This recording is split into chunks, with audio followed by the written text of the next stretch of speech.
ब्रह्मचर्य से बड़ी कोई तपस्या नहीं है। देखो, यहां संकोच का त्याग होकर चर्चा हो रही। आप असत आचरण करने में संकोच करें, लेकिन असत आचरणों से कैसे बचा जाता है उन युक्तियों में संकोच मत मांगे। महादेव जी कहते हैं ब्रह्मचर्य अर्थात वीर्य धारण करना महान उत्कृष्ट तप है, भगवत प्रसन्नता का प्रधान हेतु है। इससे बढ़कर कोई तपश्चर्या तीनों लोकों में प्रसिद्ध नहीं है।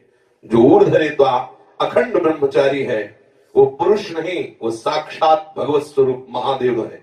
इस मार्ग में कोई किसी भी संप्रदाय का हो, किसी भी परंपरा का हो, ब्रह्मचर्य की विशेष आवश्यकता है। जब तक आपके जीवन में ब्रह्मचर्य का संयम नहीं होगा तब तक आपको भगवदानंद की प्राप्ति हो ही नहीं सकती। ये जो हमारा अखंड भजन नहीं होता, जो हमारे हृदय में उत्साह नहीं बढ़ रहा भगवत प्राप्ति का, उसका कारण है ब्रह्मचर्य का नाश। जितना एक कामुक व्यक्ति अंधा होता है उससे बढ़कर कोई अंधा नहीं होता। नेत्र दोनों फूट जाए उसे अंधा नहीं कहते, उसको तो मार्ग नहीं दिखाई देगा। लेकिन जो कामुक पुरुष है, जो मदांध है, जो विषयों में अंधा, उससे ज्यादा अंधा कोई नहीं होता। लोक परलोक सब कुछ नष्ट कर लेता है। ब्रह्मचर्य की अपार महिमा है, परंतु आज हमारे नीच वातावरण में ब्रह्मचर्य को धूल धूसरित किया जा रहा है। ये महापुरुषों के वचन है, बिल्कुल अक्षरशः सत्य है। एकांत में चिंतन मनन करने के बाद आपकी श्रवणेंद्रिय तक पहुंच रही है बात। आज की नीचता, आज का मनोरंजन ब्रह्मचर्य को धूल धूसरित कर रहा है, ब्रह्मचर्य का नाश कर रहा है। कोई समझ ही नहीं रहा कि कितनी बड़ी हम भयानक गलती कर रहे हैं। ये वीर शक्ति हमारे प्रभु की अद्भुत कृपा है। अगर इस पर हम दृष्टि डालें तो आप जिस मार्ग में चलना चाहेंगे उस मार्ग में आपको बहुत बड़ा बल, बहुत बड़ा संबल, बहुत बड़ी सामर्थ्य मिलेगी ब्रह्मचर्य से। ये भगवान की कृपा शक्ति है। जो इसका पतन करते हैं निसंदेह वो किसी योग्य नहीं रह जाते। ब्रह्मचर्य का ह्रास जीवन का नाश अर्थात मृत्यु, संपूर्णतया सत्यनाश, सर्वनाश, मृत्यु, ब्रह्मचर्य नाश, सुख का नाश, आरोग्य का नाश, तेज का नाश, विद्या का नाश, बल का नाश, सामर्थ्य का नाश, स्वातंत्र का नाश, धर्म का नाश, भजन का नाश ब्रह्मचर्य के नाश पर है। यदि आपने ब्रह्मचर्य नष्ट कर दिया तो आप किसी काम के नहीं रह गए। आधार स्तंभ टूट गया तो चाहे जितना सुंदर भवन हो नष्ट हो ही जाता है। धर्मनाश होने से संपूर्णतया नाश माना जाता है। जिसका ब्रह्मचर्य नाश है वो कभी भी धर्म से युक्त नहीं रह सकता। हमारे स्वास्थ्य की संपूर्णतया वृत्तियों को बिगाड़ देने वाली एक चेष्टा है।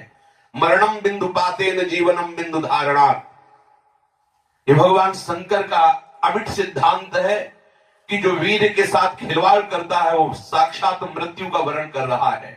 जो वीर को रोकता है, धारण करता है, वो अमर है, वो भगवत स्वरूप हो जाता है। ब्रह्मचर्य ही जीवन है और ब्रह्मचर्य का नाश ही महान मृत्यु है।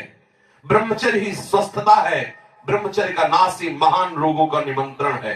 जो अपने इस जीवन शक्ति, वीर शक्ति को नष्ट करते हैं उनका लक्षण है वो चिड़चिड़े स्वभाव के हो जाते हैं। थोड़ी सी बात में बहुत गर्म हो जाते हैं, दूसरों को अशांत बना देते हैं, खुद अशांत बने रहते हैं। थोड़ी थोड़ी बात में बहुत बड़े अपवित्र कार्य कर बैठते हैं। जिन्हें ब्रह्मचर्य व्रत रखने की बात जिनके जीवन में आए वो महाक्रोधी हो जाते हैं, ईर्ष्याल हो जाते हैं, पापात्मा बन जाते हैं और घोर विषयों के गुलाम बन जाते हैं। जैसे जैसे उनकी जीवनी शक्ति नष्ट होती वैसे वैसे उनको लगता है कि विषय में सुख और है, इससे नहीं तो इससे, ऐसी वासना बढ़ करके उनकी महादुर्गति हो जाती है। यदि आप अपनी इंद्रियों को नियंत्रित नहीं किए, आपने अपने को संयम में नहीं रखा तो सबसे बड़ी मूर्खता कर रहे हो।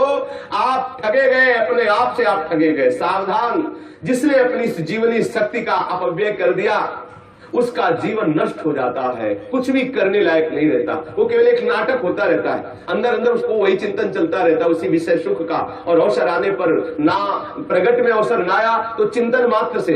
देखो, इस शरीर में कहीं भी वीर की शक्ति की थैली नहीं है, जैसे पित्त की थैली, ऐसे ऐसे अलग अलग, ऐसे कहीं भी कोई कोष नहीं है। कोई ऐसा शरीर में स्थान नहीं है जहां से आज भी डॉक्टर ऑपरेशन करके निकाल सके कि देखो ये वीर शक्ति का स्थान है। हर नस नाड़ी में वो व्याप्त शक्ति है। जब आप मन से संकल्प करते हैं उसी समय वो पूरे शरीर से संचित होकर एकत्रित हो जाती है। उस एकत्रित होने वाली नाड़ी का नाम है मनोवाह। और जिस समय आपने कामता पूर्वक संकल्प आगे बढ़ना आएगा, संकल्प किया, उसी समय आप बेकार हो गए। वो भले किसी कारण से बाद में वो शक्ति नष्ट हो, लेकिन बेकार आप उसी समय से हो गए। इसलिए सावधानी पूर्वक गंदे क्रियाएं, गंदे लोगों का संग और गंदे विचारों को अपने अधीन किया जाए।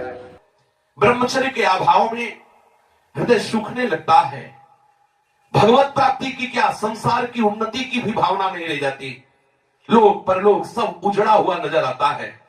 जो ब्रह्मचर्य छीण करता है उसकी स्मृति का नाश हो जाता है, नेत्रों में कम दिखाई देने लगता है और लघुशंका के साथ वीर शक्ति का स्खलन होने लगता है। वो जान नहीं पाता, उसकी जीवनी शक्ति नष्ट होने लगती है। वो बिना किसी कारण अशांत बना रहता है, लाखों चिंताएं उसके मन में डुलने लगती है, वो दुर्बल होने लगता है, बड़ा निद्रा का वो वशीभूत हो जाता है। जरा सा निद्रा आ रही, जरा में हम तो देखते हैं लोग बैठते ही सोने लगते हैं और मोटापा बढ़ जाता है, आलस्य बढ़ने लगता है, उदासी आने लगती है, हृदय में घबराहट पैदा होने लगती है, श्वास अवरोध होने लगता है, कष्ट से श्वास या श्वास तीव्र गति से चलने लगती है, यक्षमा हो जाता है, पृष्ठशूल रोग हो जाता है, कटिवात हो जाता है, शिरोवेदना बढ़ने लगती है, जोड़ों में दर्द होने लगता है, दुर्बल हो जाता है और निद्रा के समय उसका जो शक्ति है वो क्षीण होने लगती, बह जाती, उसको पता ही नहीं लगता। मानसिक अस्थिरता, विचार शक्ति की दुर्बलता, ये भयानक कमजोरियां उसके जीवन में प्रकट हो जाती हैं, जो इसे मनोरंजन समझता है। सावधान, अगर आप अशांति से हटकर शांति में जाना चाहते हो, दुख से बचकर महासुख का अनुभव करना चाहते हो, तो ब्रह्मचर्य पर दृष्टि दीजिए। ब्रह्मचर्य चारों पुरुषार्थों का, धर्म अर्थ काम का मूल है। ब्रह्मचर्य भोग और मोक्ष प्रदान करने वाला है। वीर अनंत अनमोल सिद्धि है। इसी वीर के बल से जिस देवता को चाहो तुम अधीन कर सकते हो, उसके नाश से तुम पूर्ण पतित नीच बन सकते हो। बिना ब्रह्मचर्य धारण किए हुए कोई पुरुष कदापि किसी भी श्रेष्ठ पद का अधिकार नहीं प्राप्त कर सकता। वीर भ्रष्ट पुरुष कदापि पवित्र नहीं, कदापि धर्मात्मा नहीं, कदापि महात्मा नहीं हो सकता। वो दंभ और पाखंड भले कर ले। बिना ब्रह्मचर्य के प्रत्यक्ष इंद्र भी तुच्छ है, पद दलित है।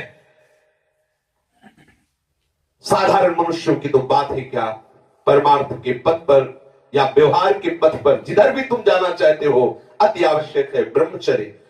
समस्त विद्याओं की सूक्ष्म रहस्य को प्रकाशित करने वाला ब्रह्मचर्य, समस्त वैभवों की सिद्धियों को प्रकाशित करने वाला ब्रह्मचर्य, समस्त सौभाग्य का उदय करने वाला ब्रह्मचर्य। ब्रह्मचर्य सर्वश्रेष्ठ मंत्र है, ब्रह्मचर्य सर्वश्रेष्ठ तपस्या है, ब्रह्मचर्य सर्वश्रेष्ठ बल है, स्वतंत्रता है, महान उन्नति है। ब्रह्मचर्य ही हमारी संपूर्ण सिद्धियों का एकमात्र बीज है, रहस्य है। जो साधक या जो गृहस्थ 20 वर्ष अगर गृहस्थ में जाना है तो 20 वर्ष तक किसी भी स्थिति में ब्रह्मचर्य नष्ट नहीं होना चाहिए।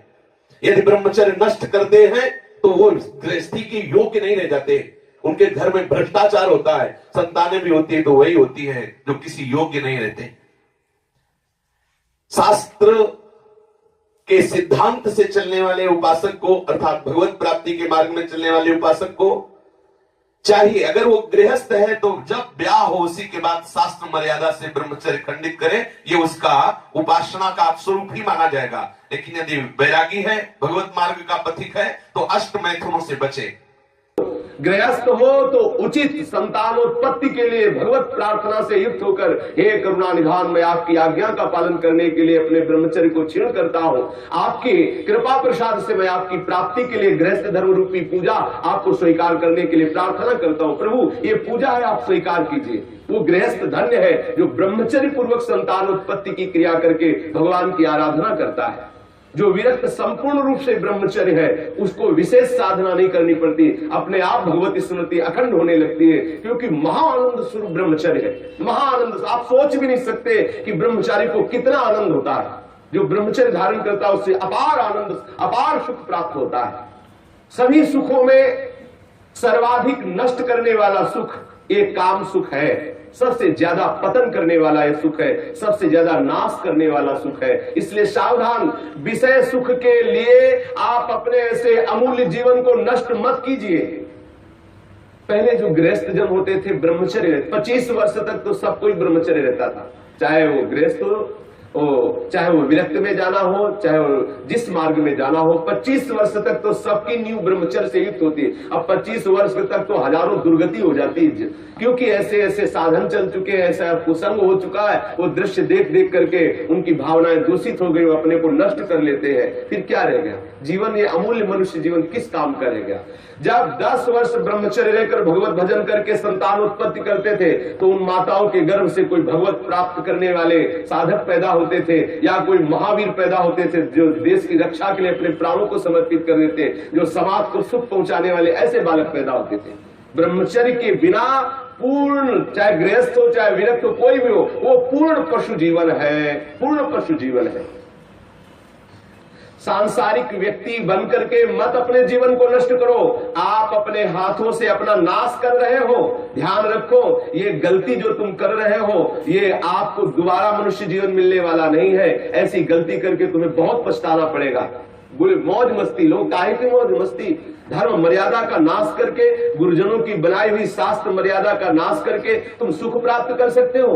कुछ समय मिला कर लो, जो करना है। ऐसे भयानक रोग पैदा होंगे कि मरोगे, कोई पानी देने वाला नहीं मिलेगा। ये सब नाटक भूल जाएगा। इसलिए शास्त्र और गुरु की बनाई हुई मर्यादा के अनुसार चलो, तो ही संसार में भी तुम सुख का अनुभव, जहां नहीं है सुख वहां भी अनुभव कर सकते हो, यदि शास्त्र और गुरु की मर्यादा से युक्त रहोगे, उनके बनाए हुए विधान के अनुसार चलोगे। ये जो आजकल सब चल रहा है ना, ये बहुत हानिकारक है। जिसके जीवन में छोड़ दो, जो अब जिनका ब्याह हो गया वो अपने पति को छोड़ करके दूसरे पतियों के पुरुषों की तरफ कामुक दृष्टि से देखती है, जानते उनकी क्या दुर्गति होती है?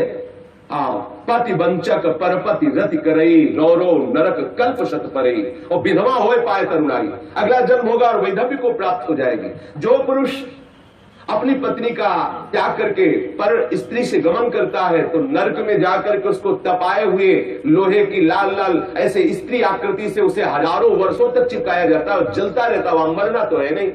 ऐसा मत सोचो कोई देख नहीं रहा। जैसी थरिवंश नरक गति दुर्भर यम द्वारे कटियत नख छीके, वहां ऐसा हिसाब है कि कहां छीका, किस लिए छीका, और आपकी नाक काट दी जाएगी। मतलब वहां उंगली उठाने पर आपको दंड है, किस लिए उठाया, किसको उठाया, किस कारण से उठाया, किस समय में उठाया, एक एक वस्तु का हिसाब है। आप समझते मुझे कौन देख रहा है, क्या जान रहा है, मौज मस्ती ले लो। कुछ समय दिया गया आपको, ये मनुष्य जीवन कुछ समय दिया गया। आप चाहे जो कर लो, चाहे जितना दुराचार कर लो, या सदाचार करके श्री कृष्ण को रिझा लो, या दुराचार करके नरक की यात्रा कर लो।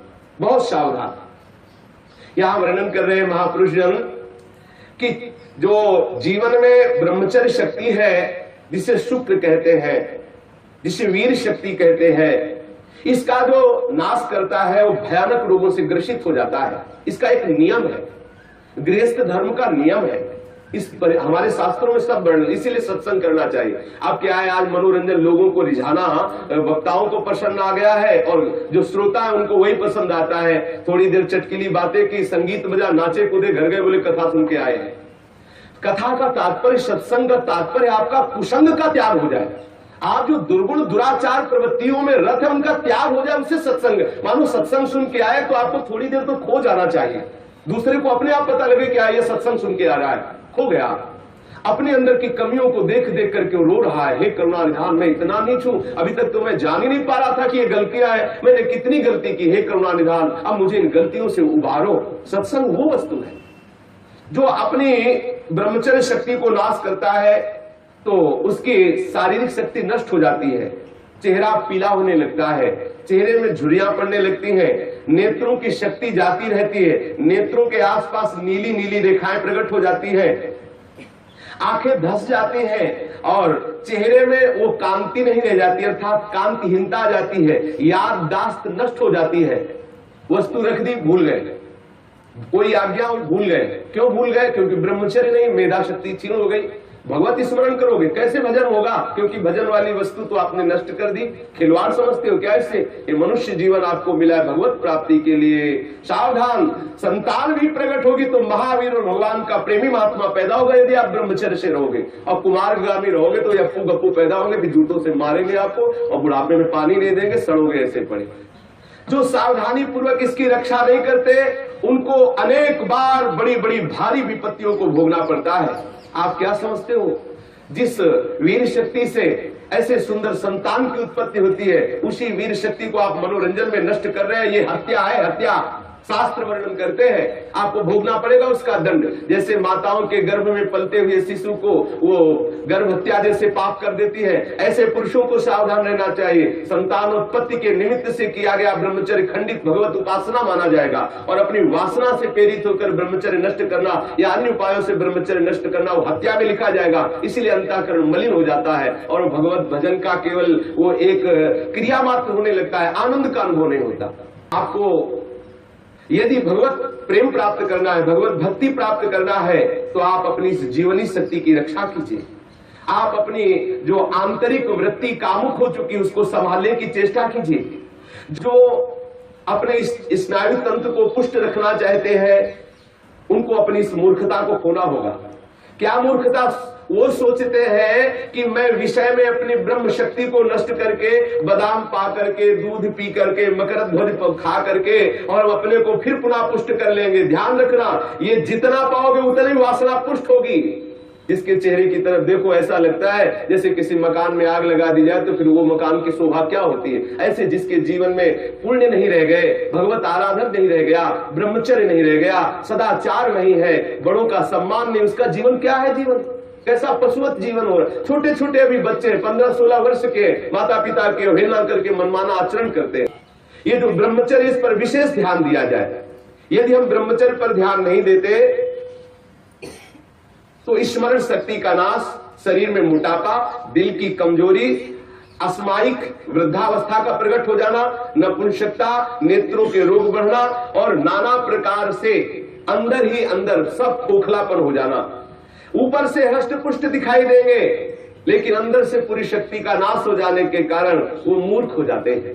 मतलब बुद्धि भी मूर्ख हो जाती है, शरीर भी शिथिल हो जाता है, किसी काम के नहीं रह जाते हैं।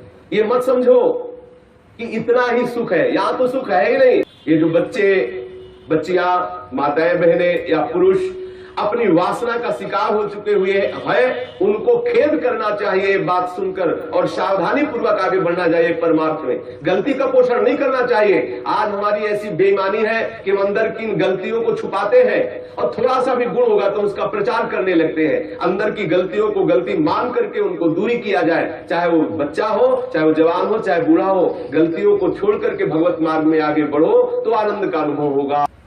ये प्राणों की पूर्ण शक्ति है, जीवनी शक्ति है, इसे व्यर्थ में नष्ट मत करो। सावधान हो। देखो, आप थोड़ी देर ब्रह्मचर्य रह करके देखो, आपके नेत्रों में चमक आ जाएगी, आपके कपोलों पर लावण्य आ जाएगा, आपके हृदय में बिना कुछ किए एक आनंद की लहर सी दौड़ती रहेगी। थोड़े दिन रह के देखो। कुछ दिन ब्रह्मचर्य रहने पे कष्ट का अनुभव होता है। जब अंदर वासना होती है ना, वो प्रेरित करती है। जैसे जैसे ब्रह्मचर्य बढ़ता वैसे वैसे अंदर आह्लाद होता है। तो हम आह्लाद को नहीं सह पाते तो लगता है कि यदि ब्रह्मचर्य क्षीण हो जाए तो मुझे सुख मिलेगा, ऐसा लगता है। यदि सत्संग हो और भजन पूर्वक हम जीवन व्यतीत करें, सदाचार पूर्वक भोजन शुद्ध हो, तो कुछ ही महीने में वो ब्रह्मचर्य जब पकने लगता है, थोड़ा सा आनंद अनुभव होते सहने लगता है। पहले तो थोड़ा कष्ट होता है। अगर 1 वर्ष ठीक ब्रह्मचर्य रह जाए और कुसंग ना हो तो इतना आनंद उसको अनुभव होने लगेगा, देखेगा नहीं इस नारकी खेलों की तरफ, इधर संसार के दुर्गुण दुराचारों की तरफ देखेगा भी नहीं, पर कुसंग ना होने पाए। अगर कुसंग होगा तो 20 वर्ष ब्रह्मचर्य रहने के बाद भी पतित हो जाएगा। कुसंग से सर्वदा बचता रहे। 1 वर्ष अगर ब्रह्मचर्य, हो सकता है थोड़े दिन कठिन लगे क्योंकि गलत अभ्यास हो गए, 1 वर्ष ब्रह्मचर्य रहिए। अपने आप स्वाभाविक जो क्रिया होती है उस पर दृष्टि मत डालिए। आप अपने संकल्प से कोई गलत कार्य मत कीजिए और ब्रह्मचर्य रहिए, तो आपको आनंद का अनुभव होने लगेगा। भजन करना नहीं पड़ता, अपने आप भजन होता है। नींद कम हो जाती है, आसनों पर जितनी देर चाहो आराम से बैठ सकते हो। और कोई भी रोग हो वो अपना पूरा प्रभाव नहीं डाल सकता क्योंकि आपके अंदर ब्रह्म शक्ति विराजमान है। जो ब्रह्मचर्यहीन हो जाता है वो भजन का लाभ नहीं ले सकता है। मन, प्राण तथा ये ब्रह्मचर्य, ये तीनों एक ही है।